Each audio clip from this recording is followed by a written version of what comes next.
जी अस्सलाम वालेकुम everyone. So in this lecture हम न्यू टॉपिक स्टार्ट कर रहे हैं हार्ट का, जिसमें आज हम डिस्कस करेंगे एंटी एंजाइनल ड्रग्स। जो हार्ट के टॉपिक है ना सीवीएस में, उसमें हम एंटी एंजाइनल को आज पढ़ेंगे। एंजाइना क्या होता है, इसकी जो इंट्रोडक्शन है कि आपको चेस्ट में पेन होती है, ठीक है, सडन सवियर क्रशिंग पेन होती है जो नेक में भी जाती है और आपकी जो बैक है, मसल्स हैं आर्म्स के अंदर, वो रेडिएट करती है पेन, ठीक है। पेन फैलती है चेस्ट से नेक की तरफ, बैक की तरफ और आर्म्स की तरफ। क्यों होती है ये पेन? एक्चुअली में जो आपका हार्ट होता है ना, उसको ऑक्सीजन सप्लाई पूरी नहीं मिल रही होती।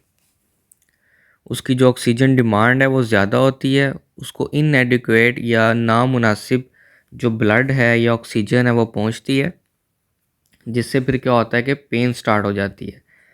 फॉर एग्ज़ाम्पल, ये आपकी जो कोरोनरी आर्टरीज़ होती हैं ना, जो हार्ट को सप्लाई करती हैं, यहाँ पे लिखा हुआ है कि एथीरोस्क्लेरोटिक डिजीज़। अब एंजाइना में एथीरोस्क्लेरोटिक डिजीज़ का मतलब क्या है कि जो कोरोनरी आर्टरी है ना आपकी, जिसने हार्ट को सप्लाई करना है, उसके अंदर ये प्लैक बन जाते हैं। इनको हम कहते हैं एथीरोस्क्लेरोटिक प्लैक, ठीक है।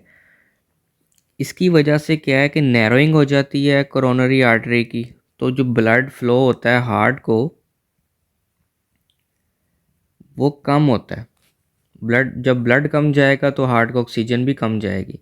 तो जब ऑक्सीजन डिमांड हार्ट की ज़्यादा होती है, पहुंचती कम है, ब्लड भी कम जाता है, तो उससे फिर क्या होता है कि हार्ट का वर्कलोड ज़्यादा हो रहा होता है, उसकी जो डिमांड है वो पूरी नहीं हो रही होती। फिर वो पेन कॉज करती है, जो पेन आपकी चेस्ट में होती है और वो रेडिएट करती है नेक में, आर्म्स में और बैक मसल्स में। तो इसको हम कहते हैं, इस कंडीशन को हम कहते हैं एंजाइना। अब एंजाइना की डिफरेंट टाइप्स होती हैं।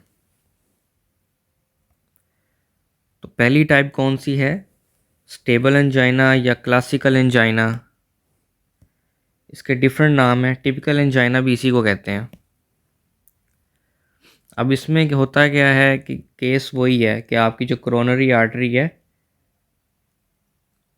वो नैरो हो चुकी हुई है, उसमें एथीरोस्क्लेरोटिक प्लैक बन गया है जो नैरो हो गई है, ठीक है।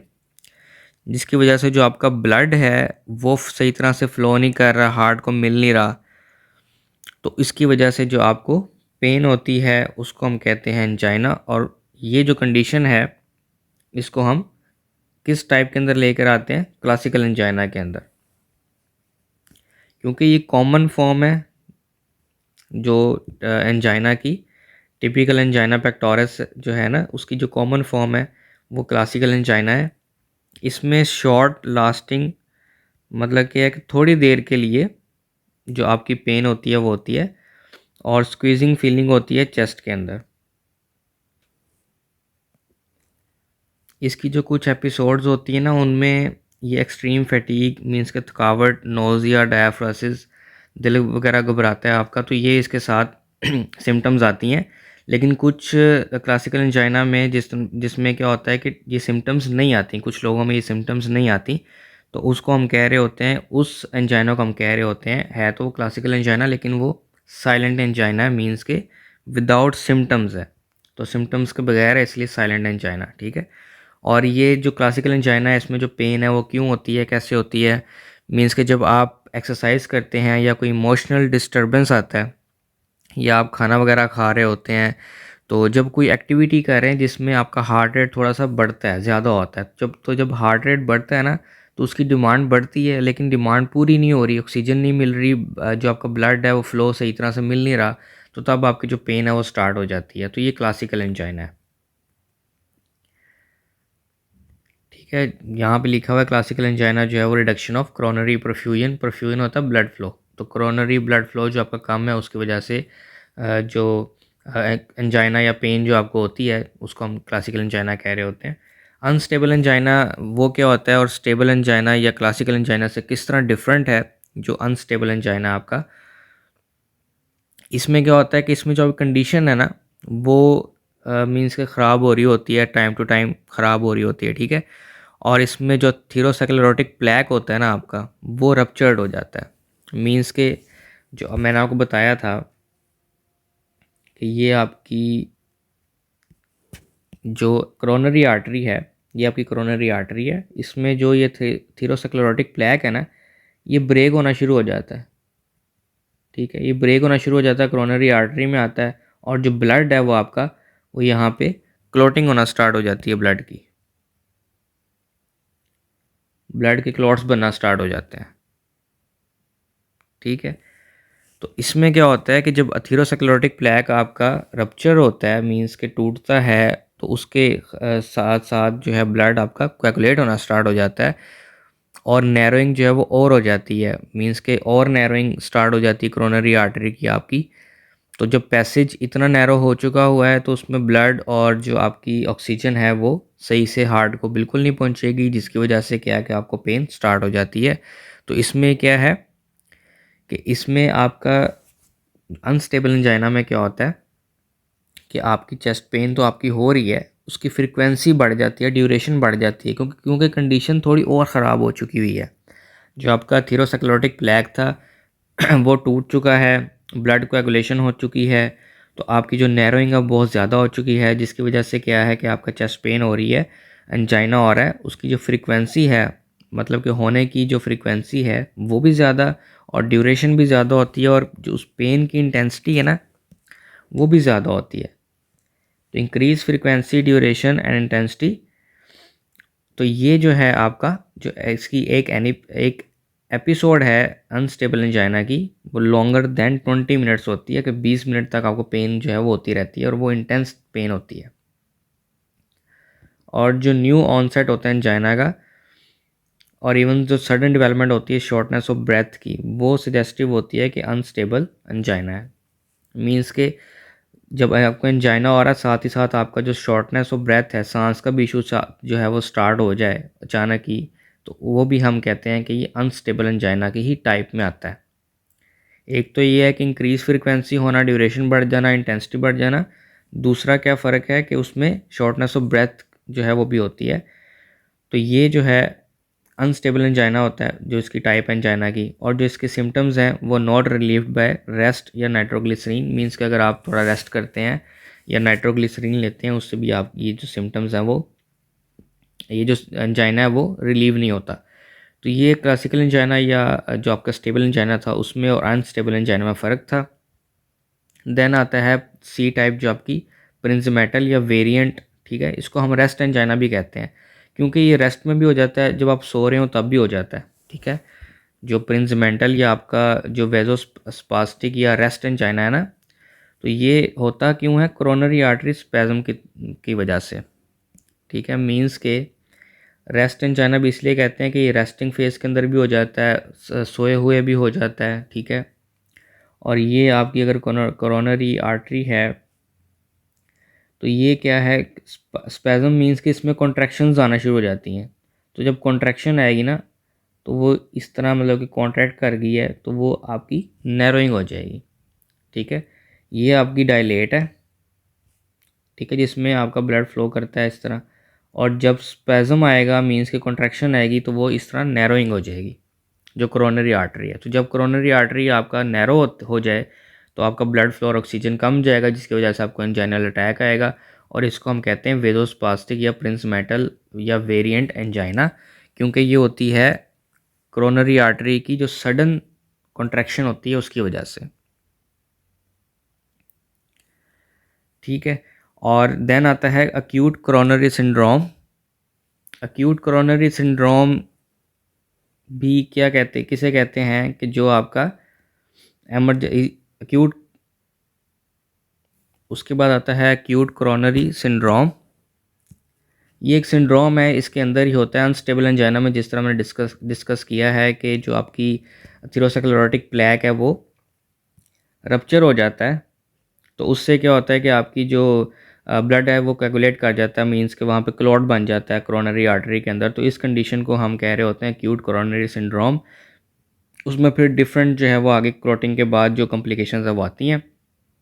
मोस्ट केसेस में क्या है, occur from disruption of atherosclerotic plaque followed by platelet activation means कि जब आपका प्लेक टूटता है प्लेटलेट जो हैं वो एक्टिवेट होते हैं और कोएगुलेशन होती है, और कोएगुलेशन के बाद जो है वो आगे और नैरोइंग हो जाएगी, वेजोकंस्ट्रिक्शन हो जाएगी, आपकी कोरोनरी आर्टरी भी बहुत छोटी हो जाएगी, नैरो हो जाएगा पैसेज, तो ब्लड और वो जो आपका ऑक्सीजन है वो हार्ट को पहुंचेगी नहीं।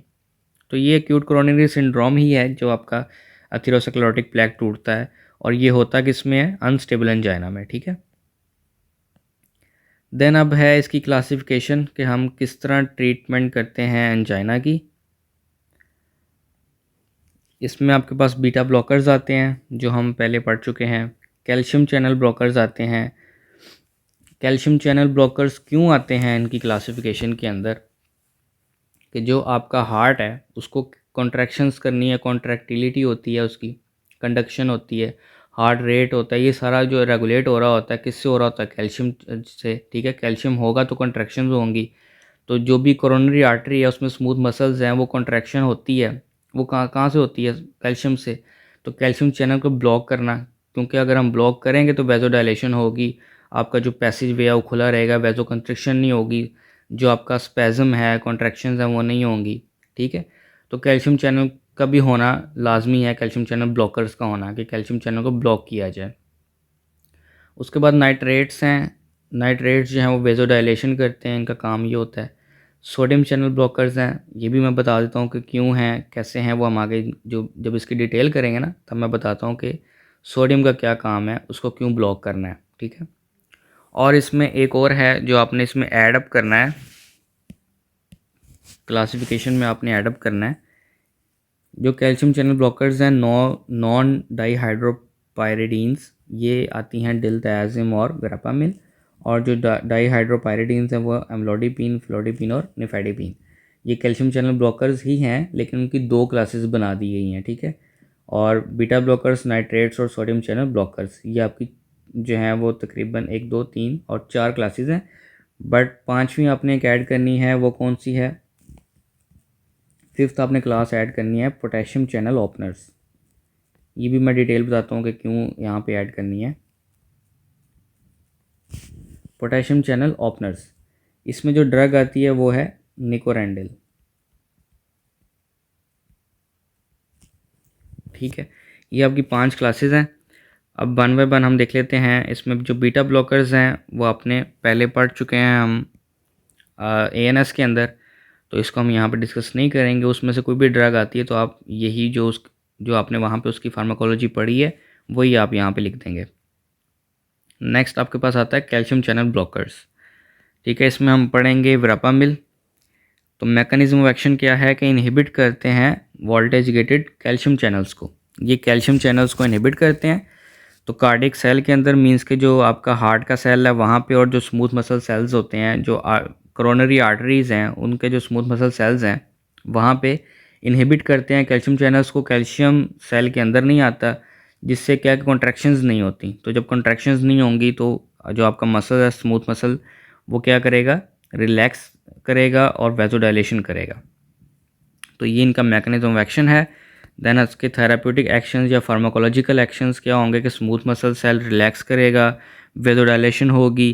तो जब वेजोडाइलेशन होगी तो आपकी ब्लड प्रेशर भी लो हो जाएगा, हाइपोटेंशन। ठीक है, और प्री लोड, इसको यहाँ पे पर लिखा है, यहाँ पे प्री लोड है। प्री लोड जो है वो कम हो जाएगा, आफ्टर लोड भी कम हो जाएगा। प्री लोड होता है जो हार्ट के अंदर वेन से हार्ट के अंदर ब्लड आ रहा है, और आफ्टर लोड होता है कि जो हार्ट पंप कर रहा है ब्लड। तो जब प्री लोड भी कम है, ठीक है, तो जब आपका प्री लोड कम है तो आफ्टर लोड भी कम ही होगा। और हार्ट का जब आफ्टर लोड और प्री लोड दोनों कम है तो उसका हार्ट का जो वर्क लोड है, इन दोनों का लोड हम कहते हैं वर्क लोड, तो वो भी कम है। ठीक है, तो जब वर्क लोड कम है, ऑक्सीजन डिमांड कम है। ठीक है, जब उसका काम ही ज़्यादा नहीं है, लोड ही नहीं है उसके ऊपर, हार्ट के ऊपर, तो ऑक्सीजन डिमांड कम हो जाएगी। ठीक है, तो ये हार्ट के लिहाज से इसके जो थेराप्यूटिक एक्शंस हैं कैल्शियम चैनल ब्लॉकर्स के, ये वो हैं। ठीक है, और उसके बाद जो आपका रेस्पिरेटरी फंक्शन है वो ब्रोंकोडाइलेशन भी करते हैं ये कैल्शियम चैनल ब्लॉकर्स। जीआईटी के अंदर भी रिलैक्सेशन करते हैं। ठीक है, यूटेराइन के जो रिलैक्सेशन है वो भी करते हैं यूट्रस की। ठीक है, और जो भी ब्लड वेसल्स हैं उनको वेजोडाइलेट करते हैं। तो ये इनका जो है वो इफ़ेक्ट्स हैं, ठीक है। हार्ट के ऊपर और क्या है कि हार्ट रेट को कम करते हैं ये, ठीक है। बाकी मैंने बता दिया कि वर्कलोड को कम करते हैं। और फिर इसके यूजेस हैं, यूजेस क्या हैं कि एंजाइना पेक्टोरिस के अंदर यूज़ होता है, क्योंकि हम जो पढ़ रहे हैं एंजाइना के अंदर, उसके अंदर यूज़ होता है। ब्लड प्रेशर अगर ज़्यादा है आपका, हाइपरटेंशन है, उसमें भी ये यूज़ होता है ब्लड प्रेशर को लो करने के लिए, ठीक है। और अगर अरिदमिया है, कार्डियक अरिदमिया है, कार्डियक का जो रिदम है, कॉन्ट्रैक्शंस का रिदम, वो अगर डिस्टर्ब्ड है तब भी हम कैल्शियम चैनल ब्लॉकर्स को यूज़ कर सकते हैं। एडीआर्स हैं, एडीआर्स में आप डिफरेंट एडीआर्स होते हैं, या आप एज इट इज़ याद कर लीजिएगा। काइनेटिक्स हैं उसके बाद, और देन नेक्स्ट क्लास है potassium channel openers. Potassium channel openers का क्या काम होता है?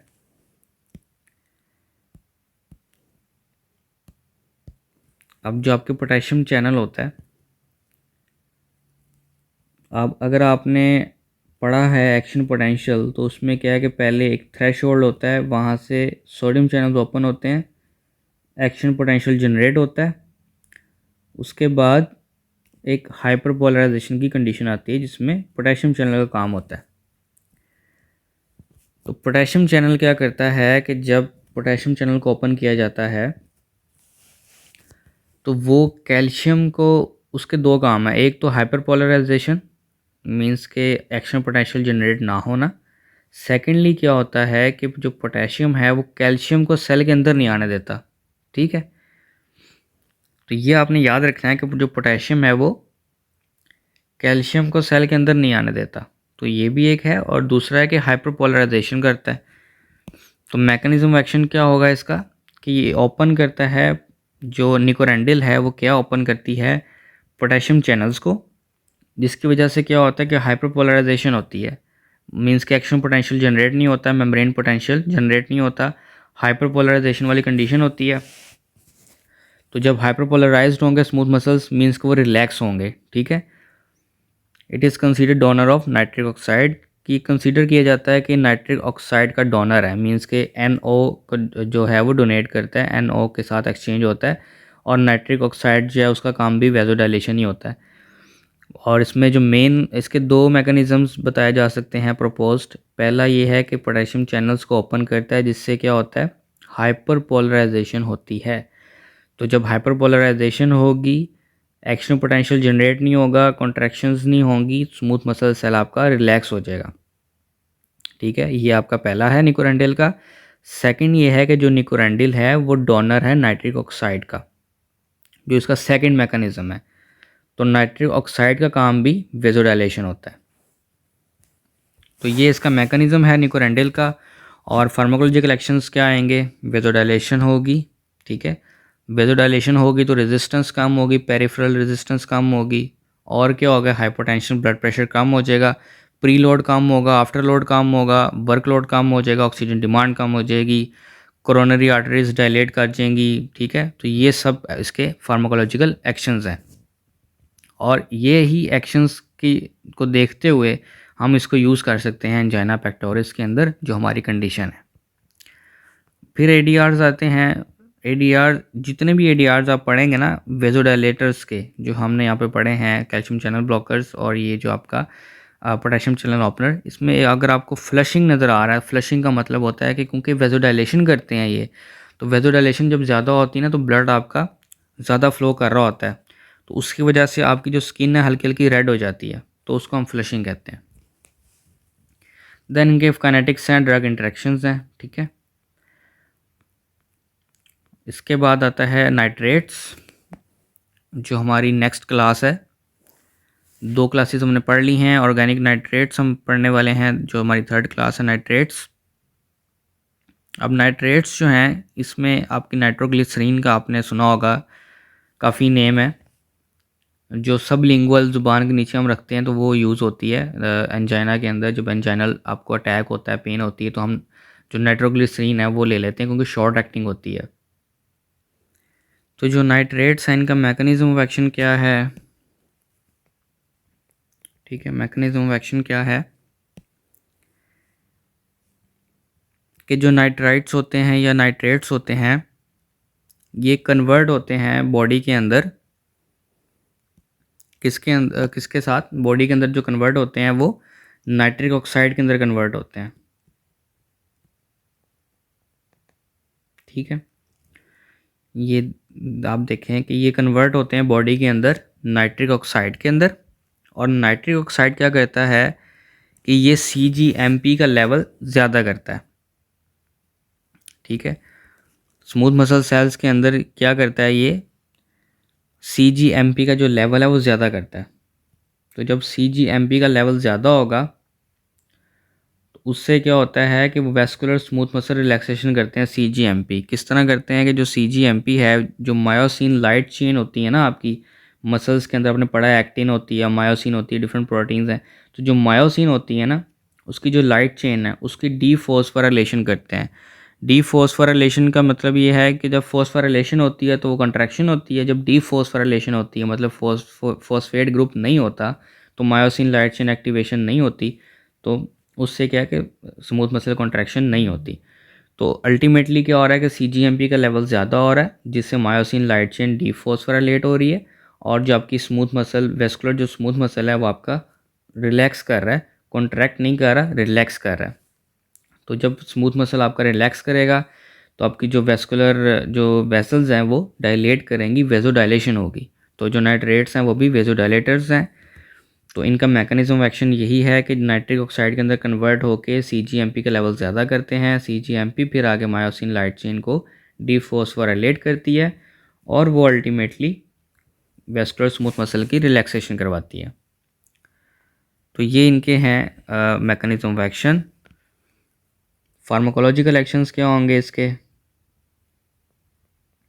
अगर हम देखें फार्माकोलॉजिकल एक्शंस तो उसमें पहला जो एक्शन है वो है स्मूथ मसल सेल या स्मूथ मसल रिलैक्सेशन। सेकंड पे क्या है, वेजोडाइलेशन। और अगर वेजोडाइलेशन हो रही है, स्मूथ मसल रिलैक्सेशन हो रही है, तो और क्या क्या होगा, प्री लोड कम हो जाएगा, आफ्टर लोड कम होगा, और जब ये दोनों कम होंगे तो वर्कलोड कम होगा। वर्कलोड कम होगा तो ऑक्सीजन जो डिमांड है वो कम होगी, तो आपका जो एंजाइना है वो मीन्स के रिलीव हो जाएगा। जो एंजाइनल अटैक है उसमें उसकी जो सिवियरिटी है वो कम हो जाएगी। तो ये इनके फार्माकोलॉजिकल एक्शंस हैं, मैकेनिज्म ऑफ एक्शन है। देन आपके जो यूजेस हैं वो इसके एंजाइना पेक्टोरिस के अंदर आप यूज़ कर सकते हो, हार्ट फेलियर के अंदर, या मायोकार्डियल इन्फेक्शन है मीन्स के हार्ट अटैक की कंडीशन है उसमें आप नाइट्रेट्स को यूज़ कर सकते हो। और इनके भी आगे एडवर्स इफेक्ट्स होते हैं और काइनेटिक्स हैं जो आप लोग यहाँ पे ऐड कर लीजिएगा, मैं आपको नोट्स भेज दूँगा उसमें से भी, प्लस यहाँ पे भी लिखी हुई हैं जो आपकी काइनेटिक्स हैं और एडवर्स इफेक्ट्स हैं। ठीक है, देन हमारी जो लास्ट क्लास है वो है sodium channel blockers. Sodium channel blocker हमने क्यों देना है, सोडियम को चैनल्स को ब्लॉक क्यों करते हैं, इसमें ड्रग आती है रेनोलाजीन। अब इसका मैकेनिज्म क्या है, मैकेनिज्म एक्शन क्या है, क्यों सोडियम चैनल ब्लॉकर्स यूज़ होते हैं। तो अगर आपकी ये मेम्ब्रेन है, ठीक है, इसमें होते हैं चैनल्स, इसको हम कहते हैं सोडियम चैनल, ये आपका सोडियम चैनल है, लेट सोडियम चैनल बोलते हैं इसे। ठीक है, इसे हम क्या कहते हैं, लेट सोडियम चैनल। और ये आपका कैल्शियम चैनल होता है। तो जब लेट सोडियम चैनल्स एक्टिवेट होते हैं ना, तो सोडियम क्या होता है, सेल के अंदर आता है। ठीक है, सोडियम का क्या होता है, ओवरलोड होता है, सोडियम जो है वो सेल के अंदर आता है। फिर वो सोडियम एक्सचेंज होता है कैल्शियम के साथ। सोडियम फिर क्या करता है, बाहर जाता है और कैल्शियम अंदर लेके आता है, तो फिर कैल्शियम का ओवरलोड होता है। ठीक है, तो जब sodium channel late sodium channel open होंगे तो इट मीन्स अगर उनका ओवरलोड हो रहा है तो सोडियम का ओवरलोड हो रहा है तो कैल्शियम का भी ओवरलोड होगा, क्योंकि सोडियम ने कैल्शियम के साथ एक्सचेंज होना है। तो कैल्शियम का जब ओवरलोड होगा तो कॉन्ट्रैक्शंस होंगी, वेजो कंस्ट्रिक्शन होगी, लेकिन ये चीज़ें हमें नहीं चाहिए क्योंकि यही तो एंजाइना का कॉज बनती हैं। तो हमने क्या करना है, लेट सोडियम चैनल्स को ब्लॉक करना है। तो रेनोलाजीन क्या करती है, late phase of the sodium current या लेट सोडियम चैनल्स को ब्लॉक करती है, जिसकी वजह से कैल्शियम का जो ओवरलोड है वो इंट्रासेलुलर सोडियम और जो कैल्शियम का जो ओवरलोड है उसको कम किया जाता है। ठीक है, तो जब ओवरलोड कम होगा तो फिर उसकी जो ऑक्सीजन डिमांड है, ऑक्सीजन सप्लाई है, वो इम्प्रूव हो जाएगी। मीन्स कि जो उसकी जो डिमांड है वो कम हो जाएगी। जितनी डिमांड है उतनी उसको ऑक्सीजन मिल जाएगी उस ब्लड से।